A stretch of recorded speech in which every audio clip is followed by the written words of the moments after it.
who I am. Mm-hmm. I am the people that poured into you. Correct. You're a result of the information that's been poured and into then you. so that's why like it is. I like to help because if anything people have done for me, right, has been helping. That's exactly, you know. So it is. It's best to just a blessing is not a blessing until you pass it.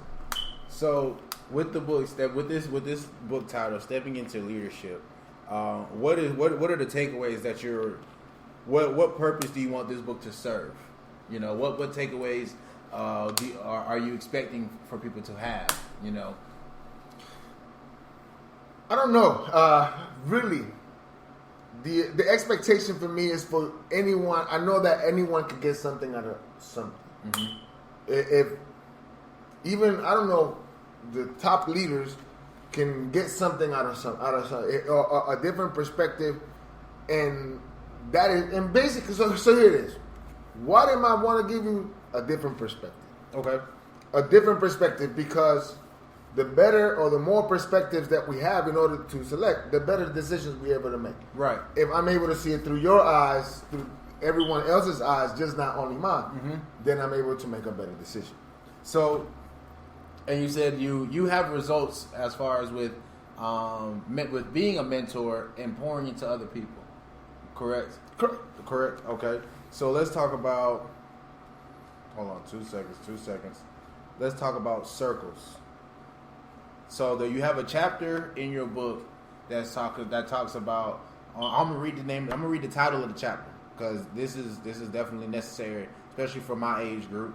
The box. This is the title of this chapter now. The box no longer holds you back. Your circles do. Right. It's not a box. No, it's not about the box. So here's what I'm saying about the box. Everyone tells you, man, think outside the box. Think outside the box. Don't box yourself. Think outside the box, right? But what exactly is that? To who is it that is telling you that? Who's telling you that? Who's telling you that? Think outside the box. Is it your uncle? Is it your auntie? Now, but what is it that they're doing? And now, if they are doing nothing, think outside the box and they're sitting at home, then think outside the box for them is stepping outside. Right. Not too much. No, it's not much. But if your circle thinking outside the box is spending $1,000 in order for them to go get a certification, that may or may not help them, but they know that they could learn from that certification. That's different. If your circle are constantly starting businesses, then you're going to start a business. If your circle constantly starts talking about positive things, then you start doing positive things. If your circle talks about religion, then you start talking about religion. Your spirit changes. There's a lot of things that circles can do for you if you're willing to just find the right circle for you or the right people that are going to place you in the right positions for you. But that involves the necessariness of branching out. Right, but you should not just have one circle. Right. Here's the people tell me, oh man, I just go home and go to work and come back home and say, you really think that's success as a circle? No, they're just you. And then you just going home. Now, if you have a circle like going to Gabo, we got some podcasters. Now I am and I have a circle of podcasters. You know, we are in a shop right now, and now he's part of the circle because I know somebody that owns a shop for any opportunity or anybody that I know. Yes, we're also located at Ivy Studios. Yes, we're back at Ivy Studios, ladies and gentlemen. Okay, so again, the circles that put you in position to meet other individuals to either put you higher. I just and earlier today that I put it on Facebook was, you know, your friend circles are like the buttons of the elevator. They either take you up or they bring you down. Which one you want? So okay, let's talk about that. Right, that chapter of the book talks and is what I normally hear. Right, what I normally am used to seeing and hearing is, oh, you know, you can't take everybody to the top with you, right? Or somebody's gonna have to go to the wayside, or basically, you know, you can't. Everybody can't come where you're going. Correct. Period. But that chapter, you used a different verbiage from a different spin. It's not not necessarily worried about leaving anybody behind. No, but it's more so worrying about what you need to go and find. Okay, right, correct. What right. you need to add to make value for yourself. And I talk about those guys. They call them Me Too friends. Okay, let's talk about Me Too friends. I call them Me Too friends. This is who Me Too. Like, oh yeah, I'm broke. Yeah, me too. I don't like my job. Yeah, said yeah, me too. You know, I hate my girlfriend. Yeah, me too, man. You know, I wish I was in a better position. Yeah, me too. But yeah, they don't do anything. Mm-hmm. Right? They like crabs in a barrel. Mm-hmm. The crab effect, where and those Me Too friends are the ones that I will. As soon as you try to do something good, they'll say, "Man, you shouldn't be doing that." They'll tell you it's impossible. That's impossible. You're from Phoenix City. You're from Columbus. You can't do that. Mm-hmm. You can't grow a 6-figure income or a 6-figure business from Columbus. Man, that's impossible. You can't do that. Shoot, Dan Amos did it. Mm-hmm. He's from Columbus. Aflac is Columbus. Mm-hmm. RC Cola just went out of business and they sold. They went 6 figures. They're in Columbus. Mm-hmm. You can't tell me you can't go 6 figures in Columbus. They win more. Okay, it's just a matter of timing, mm-hmm. a matter of just opportunity. So your Me Too friends will put you up or you put you down, but your behaviors, mm-hmm. your behavior will move them away. So here was mine. So let me ask you a question before you get into that. Yeah. Do you think at one point you could have been a Me Too friend? No. Okay. No.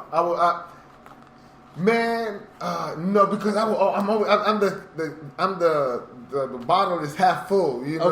Okay. I always been the optimistic guy. Okay. You know, I always out and I'm into winning. Okay. I mean, anyone know me, if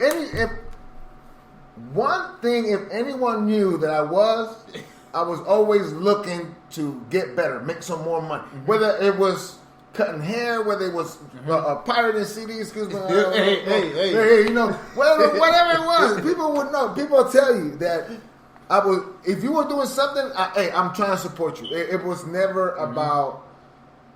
about anything. So I was never a Me Too friend. Okay. I was always the guy that we would try to do. Sometimes I'd be like, dang, that's going to be hard. I'm not saying that everything is easy. But everything is possible. Mm-hmm. If someone jumped up you saw that dude that jumped up the stratosphere in an actual astronaut suit and went through and actually survived. If he did that from Red Bull, everything is possible. Yeah, I got you. So you have a part in your book where we talk about the importance of improving communication skills. Why do you feel like that's important? You feel like that as in leadership? Okay, here it is. The way that we deliver a message, right, matters. Mm-hmm. And if we pay attention to who our audience are, the way that we need to adapt mm-hmm. to that, mm-hmm. then it is very important mm-hmm. for you not only to practice but continue to improve how to communicate. I'm not saying that I'm the best, right? But most people will tell you that my English now is a little bit more paced. Mm-hmm. It's better. People can understand it. I was at a time where, hey, can I get a translator, right? Yeah. It was a time where can I get a translator? It was a time where my speeches had sense, but they made no sense. I always had to do something, and for that I had to get better. I had to practice consistently. Right. I had to read. I had to do other things. Now, I'm not saying that every time that I speak is going to sound now like, because we're improvising. Well, otherwise, if I write a speech, it will be, or if I'm speaking to someone that, depending on mm-hmm. on where I'm at, mm-hmm. it changes. It has to. So let's talk about that for a second. You've participated in different seminars and different speaking engagements, stuff like that. So let's talk some about that. What have you done either recently or tell me about an engagement that you probably enjoyed the most? Shout out to Rochella Smith and Bloom, the Bloom Association. They're ones that have put me in front of some incredible individuals so I could speak. Okay. The first one was Bloom, and again, it's an organization about helping women and everyone understands. If you just look up Bloom. So is that local? Local here in Phoenix City and Columbus. It's local, so look them up, Bloom. So what they have done is, last time I spoke to some kids, gave them some ideas, not ideas, gave them 3 steps, just 3 simple actions to take in order for them to live a good life. Right. From age 9 to 13, I think they were. I mean, people just do. So I brought it into them and said, okay, the key to that, to me delivering that to kids, it was to kids. So again, talking about communication is, first I had to ensure that they understood, right? And what is it that I wanted them to and also if they wanted what I was going to give them. So if they wanted to say, like, if I want to tell them, I told them, how would you like to improve your life? Would you like to get everything that you would like, to say yes? So every time that you ask your mom to for something, would you like them to say yes? Would you like them to, and rather than saying no, say let's do it some other time? But because they have no excuse for them to say no, would you like that? All of them said yes. Okay, all of them said yes. Right. And here it is. I'm gonna give you the 3 things. 3. Okay. At that time, I gave them those 3 things. I might take this home to my 11-year-old. Go ahead. So the first one is the first thing is you got to do what your parents tell you to do. They're the ones that buy you everything, right? Feed you, clothe you, all this stuff. So there's nothing wrong with doing what they tell you, because they keep you happy and you keep them happy. 2. That's I like that. I like that. And again, it is just a.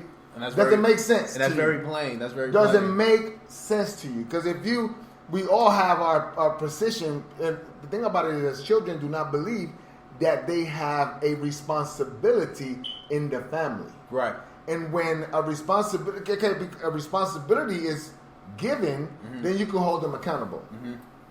And I always tell my children, I say, you're responsible for my happiness. You make me happy. Yeah. And here's how you make me happy.